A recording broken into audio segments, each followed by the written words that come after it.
5 questions on data sufficiency. This is the first one. एक बारी start करते हैं, देखते हैं किस तरीके से इनको देखना है. देखो, a common instruction was given for all the 5 questions. The common instruction is select the option number A if the question can be answered using one of the statements but cannot be answered using the other statement. Select this option if the question can be answered using either of the two statements alone.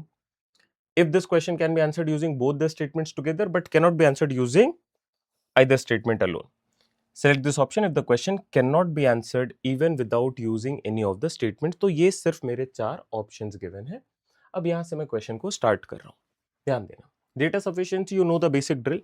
आप question read करो, उससे जो data निकल के आ रहा है उस पर काम कर लो थोड़ा सा, and then look at the statements one by one.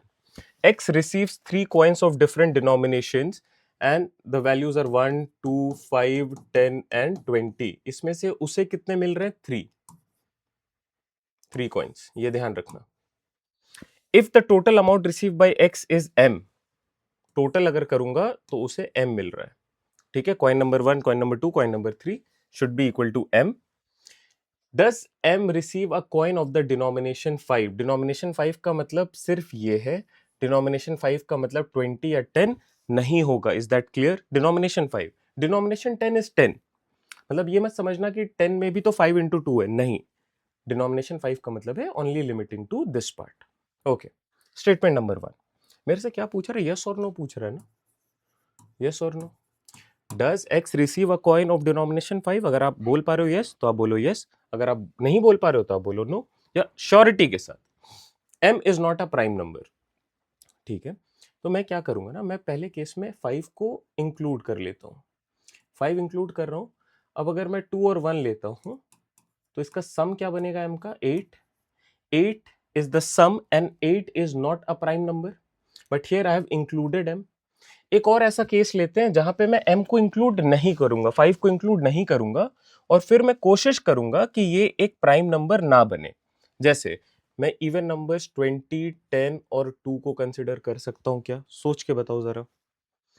मेरा ऑब्जेक्टिव है कि क्या 5 इसमें इंक्लूडेड है, तो मैं देख रहा हूं एक बारी 5 को इंक्लूड करा तो 8 बना और ये डेटा कहीं ना कहीं सपोर्ट कर रहा है. But what if I take 20 और maybe 2, 10 and 20, this will give me the result as 32. 32 is also not a prime number.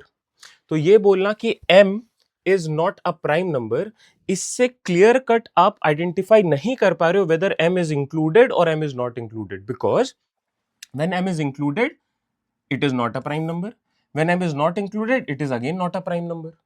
तो इस एक स्टेटमेंट से तो डेफिनेटली आप आंसर नहीं कर सकते हो. कोई श्योरिटी नहीं, कहीं पे ट्रू हो रहा है, कहीं पे फॉल्स भी हो रहा है, तो आपके पास श्योरिटी नहीं है. ऑलराइट, इस स्टेटमेंट को भूल जाओ, whatever the data. Let's look at the second one. The sum of digit of m is greater than 5. Sum of digit of m का क्या मतलब है? कॉइन नंबर 1 और denomination number 1, denomination number 2, denomination number 3, this is equal to m, and the sum of digit of m is greater than 5. ठीक है, मैं एक बारी केसेस ले रहा हूं जहां पे मैं 5 को इंक्लूड कर लेता हूं. तो मैंने करा 1, 2 and 5. This is 8. Sum of digit 8. 8 is greater than 5. Yes. Next मैं कंसिडर कर रहा हूं मे बी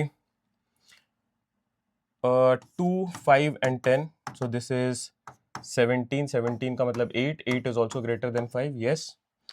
मैं कुछ और कंसिडर करूं जहां पे मैं 5 रखूंगा तो हमेशा I would be getting a number which is more than 5.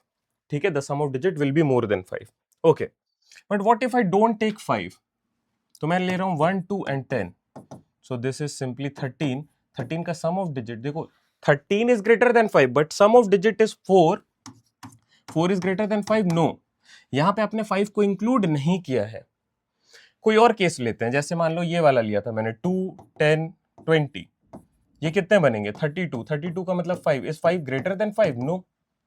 तो अगर आप 5 नहीं कंसिडर कर रहे हो, अगर 5 इंक्लूडेड नहीं है, तो ये कभी भी 5 से बड़ा इसका सम ऑफ डिजिट नहीं हो रहा है. The sum of digit of number of m is greater than 5. This line indicates that 5 is included. और आपसे क्वेश्चन में यही तो पूछ रहा है, does x receive a coin of denomination 5? Yes. And how are we able to answer this? Only with the help of statement number 2 alone. So I would be marking option number A, which says using one of the statements alone but cannot be answered using the other statement.